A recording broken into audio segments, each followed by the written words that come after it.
তাহলে বাংলাদেশে এখন কি গণতান্ত্রিক অধিকার শেখ হাসিনার সংবিধান রক্ষা করবে?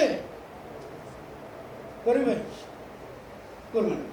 কিন্তু আপনারা তো সেই সংবিধান রেখে দিয়েছেন, আমাদের সেই সংবিধানে রেখে দিয়েছে। সেই সংবিধান রেখেই আপনারা এই সরকার প্রতিষ্ঠা করেছেন, কায়েম করেছেন। এটা সেনার সমর্থিত উপদেষ্টা সরকার। তো এখানে অধিকার তো আসবে না। কিসের অধিকার? কার অধিকার? কে দেবে? তাহলে কংক্রিট হতে হবে আমাদেরকে। এটা গণঅভ্যুত্থান হয়ে গেছে। ফলে আপনি যখন শব্দগুলো ব্যবহার করবেন, এটা দিয়ে বিমূর্ত অ্যাবস্ট্রাক্টলি ব্যবহার করলে হচ্ছে না।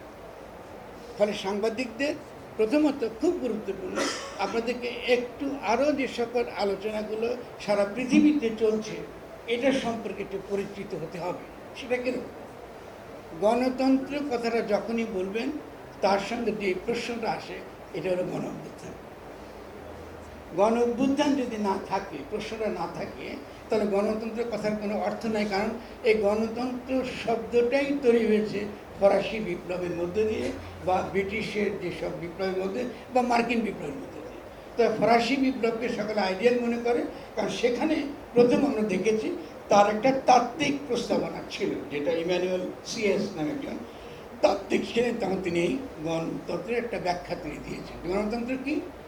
দাবিটা ছিল এরকম যে যে কোনো রাষ্ট্র গঠনের আগে জনগণ হাজির থাকে।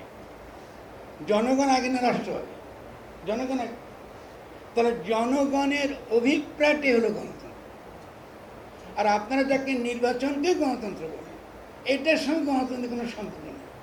এটা একটা প্রক্রিয়া, এটা একটা প্রক্রিয়া, এটার সঙ্গে গণতন্ত্রের কোনো সম্পর্ক নেই।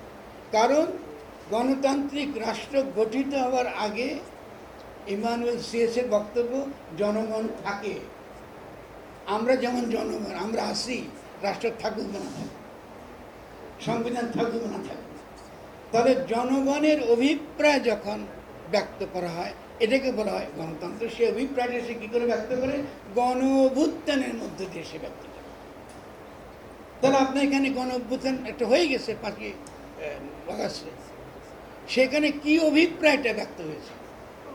আপনাদের সকলে সাংবাদিক, চিরাঙ্গাঙ্গের যারা শহীদ হয়েছেন তারা কি দাবিতে শহীদ হয়েছেন আপনাদের কারো লেখা আছে? তারা কি চেয়েছিলেন? তারা কি প্রতিষ্ঠা করতে চেয়েছে? কেন মূল্যায়ন? তাহলে তার সে অভিপ্রায়টা এখনো লেখা হয় নাই। সে শহীদ হয়ে আছে। লেখার দায়িত্ব কিন্তু আমাদের, আমরা তারা জীবিত। তাহলে সেই অভিপ্রায়কে বোঝা এবং তাকে একটা লিখিত রূপ দেওয়াটাকে বলে গঠনতন্ত্র, কনস্টিটিউশন। কনস্টিটিউশন বাংলা, গঠনতন্ত্র, সংবিধান। সংবিধান আপনাদেরকে শিখেছে ডক্টর কামাল হোসেন। সংবিধান কনস্টিটিউশন বাংলা না। যে কোনো মানুষ যখন একেবারে আক্ষরিক আবিধানিক বাংলা করে, তাহলে কনস্টিটিউশন বাংলা কিন্তু গঠনতন্ত্র, গঠন করা। সংবিধান হলো আইন। আইন দেয় কলোনিয়াল শাসক, জনগণ নিজেকে নিজে আইন দেয় না। জনগণ দেয়, তারা সকলে মিলে একসঙ্গে করে বসবাস করবে। সে বসবাস করবার নীতি, সংস্কৃতি, তার সঙ্গে আইনও থাকে, তার সঙ্গে নীতি থাকে। যদি বাংলাদেশের সংবিধান নাও থাকে, বাংলাদেশের জনগণের কি ধর্ম নেই? আছে তো নাকি? তাদেরকে ধর্ম ছাড়া আছে মানুষ পৃথিবীতে? সমাজে ধর্ম আছে, নীতি আছে, কেমন? তাহলে গঠনতন্ত্র বা তথাকথিত কনস্টিটিউশন থাকাটা যে বাধ্যতামূলক, এটা কিন্তু পৃথিবীতে কেউ বলে না। কারণ ইংরেজদের তো কোনো গঠনতন্ত্রই নেই, ইংরেজদের কোনো কনস্টিটিউশন নাই। তারা আমাদেরকে শাসন করার জন্য কিন্তু শাসনতন্ত্র বানাচ্ছে, নিজেদেরটা নাই। তাহলে আমাদেরকে এই যে পলিটিক্যাল কোশ্চেনগুলো পরিষ্কার বুঝতে হবে। অনেকে তো আমাকে বলে যে পরামর্শ সাহেব এই ফলাফলদের নামা দিয়েছে করতে। আমি লেখালেখি করি, আমার কাজ। আমি একজন ভাইদের মতো, আমি একজন শিক্ষক। আমি বলি, আমার ভুল হলে আমি হাত তুলে দিলে আমার ভুলেছে, আমি কানে ধরে দরকার উঠবো না। কিন্তু আমার সঙ্গে যুক্তি নিয়ে কথা বলতে হবে। তাহলে 5ই আগস্টে গণ অভ্যুত্থানটা ঘটেছে, কিন্তু আমরা একটা নতুন গঠনতন্ত্র প্রণয়ন করতে পারি নাই। এখন গণতন্ত্র গণতন্ত্র বলি কি অর্থ? কোন অর্থ। এখন আমরা কি বলি? নির্বাচন, নির্বাচন। তো নির্বাচন কিন্তু গণতন্ত্র মারে পারে। আসার আগে দেখলাম যে আমাদের বিএনপি ভাইরা দাঁড়িয়ে আন্দোলন করতে, খুব ভালো, আমি তাদের পক্ষে সমর্থন করতে। তাদেরকে বলি যে আপনারা নির্বাচন কেন বলেন? ডক্টর ইউনূসের যে সরকার, এটাও তো নির্বাচিত সরকার। বলছেন না, ভোট দিলে খাই নির্বাচন হয়। তাহলে রক্ত দিয়ে নির্বাচন হয় না? রক্ত দিয়ে নির্বাচন হয়। ও তো নির্বাচন করেছে, জনগণ তার নিজের শহীদ এসে নির্বাচন করে। উনি চায় শুধু ভোট। ভোটটা করার মানেটা কি? পুরনো সংবিধান শেখ হাসিনার টেনে থাকবে, ওনারা খাই লুটপাট করবে। আগে আমি বিএনপির বিরোধী লোক নই, তাদেরকে আমি বোঝাবার জন্য আমার যতটুকু সততার সঙ্গে যে কথাগুলো বলবার সে কথাগুলো আমি বলি। তাদের একটা সভাতে তাদেরই বড় বড় নেতা ছিলেন, আমি খুব বিনয়ের সঙ্গে হাত জোর করে বলছি, যদি কালকে আপনাদেরকে আমরা ক্ষমতাতে বসিয়ে দিই, আপনার তো মন্ত্রী হবার তো কোনো লোক নেই, তো নির্বাচন যাচ্ছেন কার জন্য? আপনারা কি দলটাকে ঠিক করেন। আসেন, আমাদের ইস্যুটা কি? আমাদের জাতীয় ইস্যুটা হচ্ছে যে একটা নতুন গঠনতন্ত্র প্রণয়ন করা, যাতে সকলে অংশগ্রহণ করে। এই কথাটার মানেটা কি? মানে হচ্ছে এই, আপনাদের সাংবাদিকদের প্রথম দায়িত্ব চেয়েছে, তার মানে তারা রাজনৈতিক জনগোষ্ঠী হিসেবে তাদেরকে নতুন করে গঠন করতে চেয়েছে।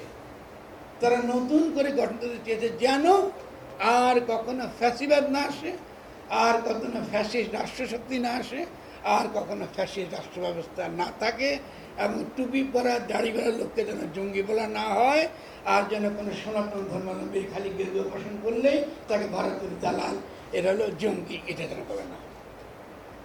তারা নাগরিক অধিকারটা সবার এই গুরুত্ব।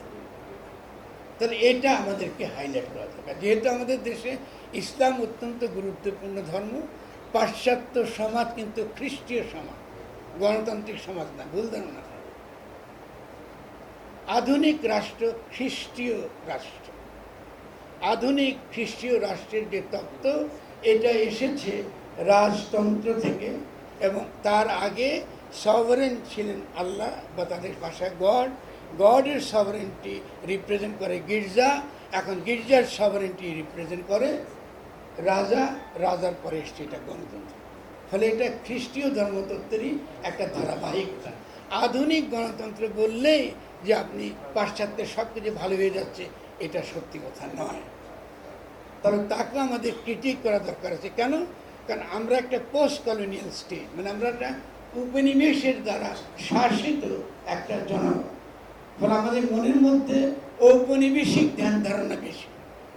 আমরা 90% ইংরেজ, 10% ওই ধর্মকর্ম করি, কিছু বাংলা ভাষায় কথা বলি, এতটুকু। বাকিটা সবই কিন্তু আমরা ওই ম্যাকলি সাহেব বানাইছে, কিছু গোলাম বানাইতে হবে, আমরা কিন্তু গোলাম হয়ে আছি মানসিকভাবে। কেন গোলাম থাকার কথা কেন তো জিজ্ঞাসা করেন? যখনই আপনি বলবেন যে আচ্ছা কোরআন থেকে তো আমি আমার নতুন রাষ্ট্র গঠনের নীতি নিতে পারি, আমাকে বাইবেল থেকে নিতে হবে কোনো কথা নেই, অসুবিধা নেই। যদি আপনি মনে করেন এটা নতুন রাষ্ট্র গঠন করবো, এটা ভিত্তি হতে পারে। যদি মনে হয় বেদ থেকেও নিতে পারি, সমস্যাটা কি? এটা যে জনগণের অধিকার, মানুষের মহিমা। যেমন মক্কা বিজয়, মক্কা বিজয়ের কী ছিল? মক্কা বিজয় দাবি করেছে রক্ত, গোষ্ঠ, গোত্র, জাতি, ভূখণ্ড, সকল কিছুর ঊর্ধ্বে মানুষ। মানুষের সঙ্গে মানুষের সম্পর্ক হবে একটা রুহানি, একটা আধ্যাত্মিক সম্পর্কের মাধ্যমে, যে তারা সকলে এক আল্লাহর কাছে সমর্পণ করেছে, তারা গায়েবে আত্মসমর্পণ করেছে, এরাই হলো জনগণ। তো আমি যদি কোরআন থেকে নিতে পারি, বাইবেল থেকে যদি আধুনিক রাষ্ট্র গড়ে দিতে পারে, তো কোরআন থেকে আরও আধুনিক রাষ্ট্র গড়ে দিতে পারবে না কেন? তাহলে আমাদের সমাজে এই আলোচনা করতে হতে পারে। আপনারা তো আলোচনা যে না না না এটা হতে পারে, আমাদের সে ভুল বলছে, খুব ভালো, আসেন আমরা আলোচনা করি। আজকে সকালবেলা আমার অত্যন্ত প্রিয় মানুষ, খুবই শ্রদ্ধাভাজন বদর ওমর সাহেবের একটা লেখা আমি প্রতিবাদ করতে বাধ্য হয়েছি। ওনারা কথায় কথায় সেকুলার আর ধর্মের ব্যবহার চলবে না, মানে ইসলাম বললেই খুব খারাপ। এটা কেমন কথা রে ভাই? এটা কেমন দেশ? এই দেশের লোক যেটা ধর্ম আপনাদের ক্রিটিক বলে, কার্ল মার্কস বলে যে ক্রিটিকটা করেন, ওটা বাদামের শ্বাসের মতো। ধর্মতত্ত্বের আদর্শটা ওই ভেতরে শ্বাসের মতো থাকে। ওই বাদামটা ভাঙতে হয়, বাদাম খাইতে কী করেন আপনি? বাইরেটা ভাঙতে হয়, ভেঙে ভেতরে বাদামটা খান। ফলে ক্রিটিকটা হলো একটা বুদ্ধির বিচার, আবেগের বা উপলব্ধি নেই। মানে ধর্মটা আবেগের ব্যাপার, উপলব্ধির ব্যাপার। তার বাইরে দার্শনিকরা কী করে, বলে যে ভাই বাদামের মতো খাইয়ে দেখো, ভেতরে কিন্তু মজা, ভেতরে কিন্তু মজা আছে। তাহলে এই যে বিভিন্ন রকম ধর্মতত্ত্বের মধ্য দিয়ে মানুষের ইতিহাস এগিয়ে গেছে, তাহলে আমাদের সমাজের সঙ্গে যদি আমরা যুক্ত থাকতে চাই, আমাদের সমাজের জন্য যদি একটা উপযুক্ত রাষ্ট্র আমরা গঠন করতে চাই, তাহলে ধর্মের সঙ্গে মোকাবিলা লাগবে, বিভিন্ন ধর্মের সঙ্গে মোকাবিলা লাগবে। আমাদের যে বৈচিত্র্য আছে সেই বৈচিত্র্যকে ধরে রাখতে হবে, মত প্রকাশের স্বাধীনতা স্বাধীনতা অবশ্যই দিতে হবে, তর্ক বিতর্কের অধিকারকে দিতে হবে। মানে আমি এখানে এসে যদি বলি আমার কথা একমাত্র সত্য, এটা একমাত্র